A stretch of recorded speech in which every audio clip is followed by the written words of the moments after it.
आज मला 4,000ची ऑर्डर अर्जंटमध्ये आल्या आणि मी खूप टेन्शनमध्ये होते. ऑलरेडी माझ्याकडे 2 केकच्या ऑर्डर होत्या आणि मी 12 वाजता सरांचे कॉलेजला म्हणजे 1-1 तासांनी सगळ्यांचे कॉल येत होते आणि मी कन्फर्म करत होते. कसलाही विचार नाही केला की माझ्याकडे स्पॉन्ज आहे, केक गनाश आहे. तर मी पटापटा लागले कामाला आणि हा जो केक होता ना तो कोकोमेलन थीममध्ये होता. मॅम बोलल्या, "तुम्हाला जसं वाटेल तसं तुम्ही बनवा." तर मी जे कॉम्बिनेशन होतं ना ते ग्रीन अँड ब्लूमध्ये ठेवलेलं. तर हा होता त्या केकचा फायनल लूक. आणि जो दुपारी कॉल आलेला कस्टमरचा ते बोलले की मी घ्यायला येईल घाटकोपरवरून, तुम्ही फक्त बनवा. आणि त्याच्यावरती जे मी नाव लावलं होतं ना ते कस्टमाइज होतं, ते मी कस्टमाइज करून घेतलेलं.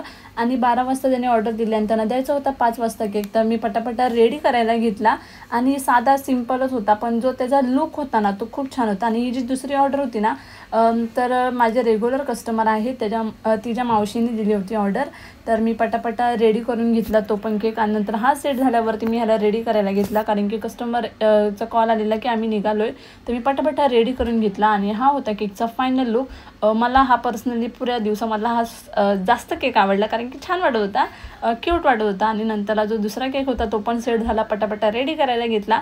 आणि हा होता त्या केकचा फायनल लूक. आणि नंतरला मला मम्मीसाठी केक बनवायचा होता साड्यांचा, तर तो होता 1 kg तो पण रेडी केला. कस्टमर येणार होते 8ला. हे सगळे केक झाले होते, मग हा रेडी केला. आणि जो लास्टला होता तो फादरसाठी होता, तो पण साधा सिंपल होता. तर मी रेडी करून घेतला. आणि तुम्हाला कोणता आवडला तर मला नक्की सांगा.